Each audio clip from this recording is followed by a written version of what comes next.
Welcome back to Digi Bros. Welcome back. We're on the big quest for epic loot. We're doing it. We're really doing it. So, Victor, what have you been up to for the last, Shit, man. how You're gonna long make did me it take? think while I'm in the middle of this shit? You said that you were gonna... Hold on, let me, Do you want me to keep ranting about what I've been doing? No. Like, 'cause I let me just spent, run and start this, this flying segment, and that'll be an easy thing for me to, like, not think about. Alright. You You want me to summarize my point about suspension of disbelief from the Psychopaths video that I'm so proud of? And how it's been, like, a thing that I keep thinking about and want to write about? What the fuck is up there? Do you I feel want like me I've never to been do up there that before. or not? Sure, go ahead. So, I've been thinking a lot. I think I might have brought this up on Digi Bros actually, but I've been thinking a lot about suspension of disbelief and like, and what people are willing to accept from a story. Like, Yeah. I think I talked about this with Sword Art Online. How like the Yeah. way I would defend Sword Art Online is saying that like if you're willing to suspend your disbelief and like just accept what the narrative tells you. Yeah. Not all of it is necessarily plot holes so much as contrivances. Yes. And I think contrivance is a subjective word, right? Because like it's something you feel. Do you know what contrived means, right? Yeah. How would you explain it? With words. That's a very give and take answer. Contrived is like ridiculous. It doesn't really make sense. Like it's kind like of. forced. Like, Yeah. Like it's not that it's logically impossible. It's that you don't believe it would ever happen. Yeah. Like when you have a character who is allergic to peanut butter and they end up eating a peanut butter sandwich because it happened to fall off Like of a a character windowsill onto who their has- table or something. Like Who develops AIDS because the hospital accidentally gave them AIDS blood in an IV. yeah, that's.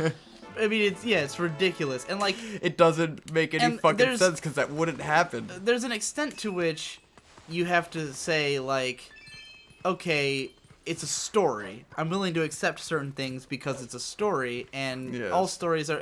And life is weird, you know? Like, weird shit happens. I'm sure maybe someone has gotten AIDS from a bad needle at some point in history. like, the 80s. Probably not in the last 5 to 10 years, but maybe it's happened in, like, a third world country, but maybe it's happened in the U.S., who knows? Or Japan, rather. But, like... You know, weird shit happens in the world, and people always say, you know, truth is stranger than fiction, and that's often true. But everyone has a limit to what you can accept. And, like, Yeah. sometimes, like, with the Nanoha series that I've been watching, like, it is so fucking contrived. Like, all of it is unbelievably contrived and stupid, and just the world-building elements don't make sense, and they're not thought through. Because, like, for instance, okay, And then sometimes everyone- it's so obvious and so doesn't try to make sense that it's acceptable to be in things. like, yeah, and that's how it is with Nanoha, where it's like it's a magical girl yeah, series. Like, it's like there's an extent you're to which, going into it with the suspended. Like it's Right. you know it's stupid when you start. Yeah. Like it's already ridiculous. It's not trying to pretend like it's not stupid. right, and like, but there's just, and I think sometimes it's a combination of narrative elements. Like, in Sword Art Online, not everything that happens is something I wouldn't accept from another show. It's that, like, it's a death game story, and the idea of that is that it's supposed to be kind of relatable and serious. Like, Yeah. what makes a death game scary is the idea that it could happen to you, you know? Yes. Unless it's one of those that's, like, about a bunch of crazy psychopaths, in which case the fun is that they're a bunch of crazy psychopaths. Yes. But, like, with something like Sword Art Online, the whole point is that it's like, whoa, this could happen in real life if some crazy person... But then the actual reasoning behind it doesn't make any sense and would never Shit. happen in real life. Why would a programmer be able to trap you with microwaves inside of a helmet? Like, it's dumb. And Yes. so, like, and that diminishes Fuck. it. It diminishes the impact. And then, like, the further it pushes your suspension of disbelief, the more shit you have to go, really? Then you just completely can't do it anymore. Yeah. But that's always different for each person. And some people can just accept anything. You know, like, I've seen these, like, a lot of the times, like the criticisms I make of Sword Art Online in my videos, a lot of them are about suspension of disbelief, where I just basically looked at something and went, really? You know, like, come on now. And, you know, but I understand it is fair if someone else can accept that it's not necessarily a plot hole. Yes. You know, like, I don't believe it, but if you can believe it, then you'll buy into the story. And I think that when you can... Fuck my fucking dick and balls. There we go. When you can't buy into a story, that's when it loses you emotionally. Yeah. When you're like, I can't be emotionally invested in Kirito's adventure when I see him as this fucking 14-year-old kid who's better than everyone else for no reason. Yeah. You know? It breaks him for me. I don't care about him as a character. But if you could buy into it, then it changes everything. Because if you care about Kirito at all, then suddenly everything's emotional. Suddenly you really care about what happens to him. And like, so, and I think critics don't acknowledge this enough. Because they see themselves as smarter. They see it as like, being able to accept contrivance is dumb, or it makes you dumb. And I don't think that's the case. I think a lot of people know that they're accepting something stupid and they can still accept it, you know? And then you got people like YMS who would argue like... You're doubting people's intelligence and not believing that they are self-aware of, like, and what then is ridiculous. You have people like YMS who always argues like, well, you can like this, but don't call it a 10 out of 10 because it's not perfect. Yes. But I don't really value perfection that Exactly. much. Like, personally, I think something being perfect is less interesting than it being enjoyable, you know? Because when something's enjoyable, there has to be a reason why. And that reason why can be a lot more interesting than it was well crafted, you know? So, to me, like... writing about why people are willing to accept things is something that critics need to do more of, you know? And it's funny because there's the whole section in YMS's review of World War Z where he has the guy talking about how the rock with the face drawn on it, you remember that? Where he's like, we drew a face on a rock, and then we put two littler rocks next to it, and drew lipstick on one, and a little hat on the other, and then we crushed them with a hammer, and everyone was like, he had a family, and stuff. And I'm like, when I saw that, I was like, yeah, that's good storytelling. Like, that's the capacity of the human brain, that we can look at three rocks and empathize with them. That's powerful. Like, that's really interesting. That's not something to criticize people for being dumb because they empathize with a rock. Like, yeah, exactly. Like why animated characters can be attractive because, you know, we can recognize the human form in the most simple of shapes, as Madarame explained in Genshiken fucking over 10 years ago. So, like, it was weird to me. Like, it was a funny joke, but it's weird to me that was his criticism, when to me, it's like, yeah, of course that's why people like the character, because you can empathize with something just by it having fucking kids, you know, like, and I empathize with the fucking dude from Interstellar, who is a walking trash can of exposition. Yeah, but God, that breaks your heart. Right, it breaks your heart when you see, like, because it wasn't that, you know, it wasn't just the performance or, like, the story. It was just the idea. Exactly. The idea of seeing a man looking at his kids grow up before his eyes, lose faith in him, and, you know, lose their family, and all of that, and him and the dad just losing his shit. Exactly. It didn't. You could have shown me that scene without even showing me the rest of the movie, and it still would have been as effective. I mean, it's fucking sad. And that's the funny thing. People praise like short films for stuff like that all the time. Yeah. Like, and I've always thought that's funny because like an emotional short film to me is always like the most perfect short film is like a 7 out of 10 for me, or an 8 out of 10. Because it never goes deep enough for me to like really establish like a personal connection. Like, yeah, it is an emotional, interesting story. It's just I don't really give a fuck when the day's over, you know. And the example I always use is this short film called Furiko or Pendulum, which is an animated short that that Demolition D gave a 10 out of 10 because he considers it to be perfect, right? Yes. And it's like 3.5 minutes long. It's really emotional. It's a really good story, but it's 3.5 minutes long. Yes. Like, that story, however perfectly crafted, like a show like Log Horizon that has a lot of problems has more 3-minute scenes that are just as good than that 3-minute scene was. Exactly. You know, even though the rest of it's not perfect, there are enough 3-minute sections of it that are the best 3 minutes I've ever seen that it outranks it automatically. You know, like, why would one 3-minute emotional scene be better than a bunch of them scattered throughout a story with characters that I engage with and like a narrative that I appreciate and stuff? So, and while there is a lot to be said about a short form story being able to have an emotional impact, it is much more challenging to write a long form story and have like interesting developed characters over time and things. So yeah, all of that is why that whole like argument's weird to me. Like, to me, the fact that people can recognize human shapes and then empathize with them is the power that you should be taking advantage of, you know? And like, you can present really interesting scenes because of it, you know? There was just a video today from this channel called Critical Hit that's like very about like how they think story is everything in like movies, and they put out this video that starts off with like a little scene of two little stick figures. One's like a boy and one looks like a girl, and they're holding hands, and the girl lets go, and they both like kind of make emotional gestures, and she walks away and he looks sad, and it was like 4 seconds long, and you completely understood the plot of it, you know? And then he goes on to rant about how story matters and all this shit. And I was like, I saw what he was doing there, and I was like, cool, but, I don't know, I don't think, story's everything. Yeah. I think, that video was very misguided.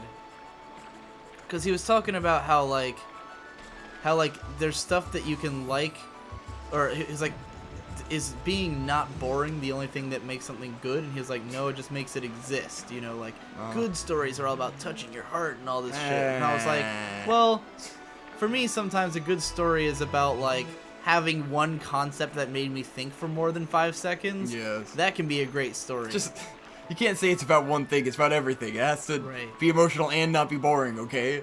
Like, you can't just get away with being boring. I don't think being emotional is that interesting. Yeah. Like, a lot of... That's what's always... And it depends. It depends on what, you know, resonates with you. Like, it's going to be different with everyone. I've always been bothered by... What you give a shit about is not going to be what I give a shit about. I've always been bothered by the mentality that something making you cry makes it good.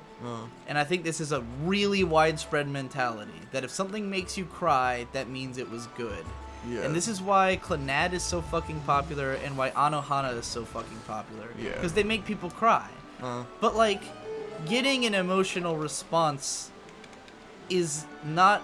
is to me, less interesting than resonating with you for a long period of time. Making you think, right? Because, like, I watched Clannad, and I cried because it was well made. It was the soundtrack swelled up, and the visuals got really pretty and really well animated, and the characters were all crying. I didn't give a fuck about Fuko as a character. I didn't give a fuck about any of the characters in the show. But the scene was emotional, so I cried. And then I didn't care at all afterwards. You know, I can remember that scene because of the fact that it made me cry, and I thought about it because of that. It made me want to understand why I cried and look at the scene. But I don't remember what Fuko's thing was. I think it was like her sister was alive, and she wanted to see her sister get married. What the fuck? But she was a ghost, and you got me right in the fuck nads. Cares, right? Right in the nads. Did you ever see Jesse's picture of what a Clannad is? Yeah. The crab. Oh my god. A Clannad. Man. That was perfect. Yeah. But like, so yeah, to me, like, getting an emotional response, not that interesting.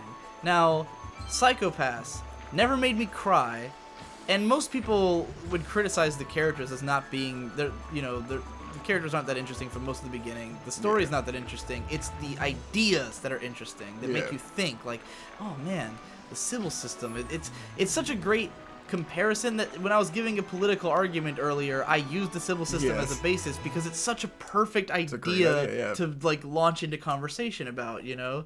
I've had more conversations about Psycho-Pass than I have about anything else. And that's the main reason that Psycho-Pass is like a 10 out of 10 to me, that I consider it one of my favorite Yeah. shows. Like, I think It sticks with you. I think like as a entertaining show, it's not the best. Like, Yeah. if I wanted entertainment, I could probably rewatch Kill La Kill way more times than I could rewatch Psycho-Pass. I could probably rewatch a lot of slice of life shows that I like, or what's a good example of something that's like instantly rewatchable? Like you could just watch it every day. Hunter x Hunter. Hunt. I could watch Hunter x Hunter It's kinda forever. long. I'm sorry. Doesn't matter. Rick and Morty. Rick and Morty, perfect example. Like I could watch Rick and Morty every day forever, and I have watched it like every day forever. But like, and I mean that's also 10 out of 10. But like Psycho-Pass, there's no way I'd watch it like twice in the same month, you know. Yeah. But I've talked about it more than any other show I can think of because the ideas are interesting. Check this shit. I have 2 bomb bags now, bitch. And that's way more valuable to me Hell than yeah. it being like emotional. Yep. What's your take on this? How do you feel about things making you emotional?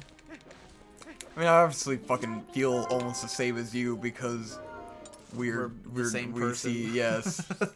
But I would say a good example for me is like the Darjeeling Limited as my favorite Wes Anderson film, and it's like I don't feel like it's better than all his other films. It's probably worse than all of them, but it's just like the ideas of the things that happened to me, like, or that happened in the movie, just really resonated with me in like a weird personal way, and it really stuck with me more than the other ones did. And it's like that's what made it one of my favorite films, is that it's just like the ideas of the shit that happened were cool to me. I agree. Like to me, like if it was based on emotional response, then the Royal Tenenbaums would be the best movie by him. And a lot of people think it is. But then it's like it's like of course you're gonna react emotionally to fucking a guy trying to kill yeah, himself. the guy cutting his wrist and stuff, and it's just like I think that's the part of it that's always like made it not my favorite one. It's just like, well, I think you have. I mean, I do think it's great. I think you and you do this in general. You get too mad at stuff for being obvious, and I don't think being obvious is Maybe. a crime. No, I don't know.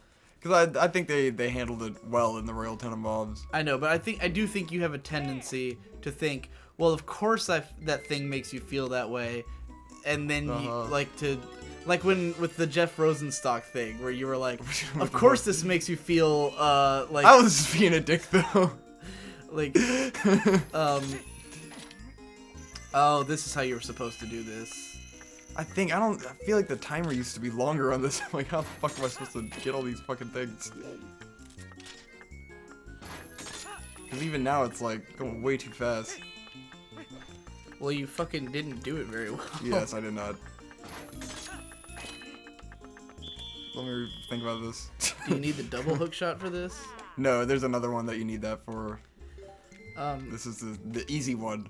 Anyway, yeah, like, The Royal Tenenbaums is definitely the most emotional of his movies, but my favorite for, like, The Darjeeling Limited and Moonrise Kingdom were my favorites because of the ideas. Moonrise Kingdom is wonderful.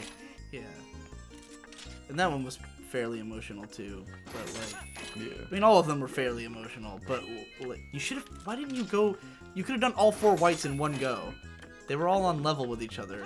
In fact, you can do each color all in one go. To be doing. I'm being a dipshit. I can't think. All right, let's try it again. You dumb shit. In the fucking strategy guide, it says you could just like do it normally by running around, and I'm like, yeah, fucking right, man. Okay. Just get on each level and then hook shot across. Yes. That is the obvious thing that I was not catching on to here. Yeah.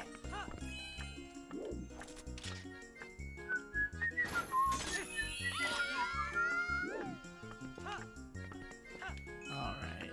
Okay. Hey. Logic. Hey, man. Logic That logic, and reason. son. Alright, next time on Digi Bros. Next time. Oh, I got the big quiver, bitch. Next time on Digi Bros, we'll do more things.